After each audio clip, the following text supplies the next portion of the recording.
Civic G10, remoção do câmbio automático, tirar o quadro, ó. Todas essas peças aqui é tudo dele também, ó. Retirar coxinho, bateria, filtro de ar. Aqui tem que tirar para poder tirar o filtro de ar, senão não sai aqui em cima. Ó.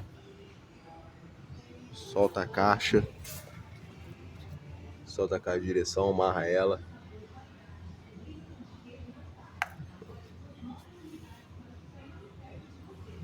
Dois Civic G10, problema no câmbio.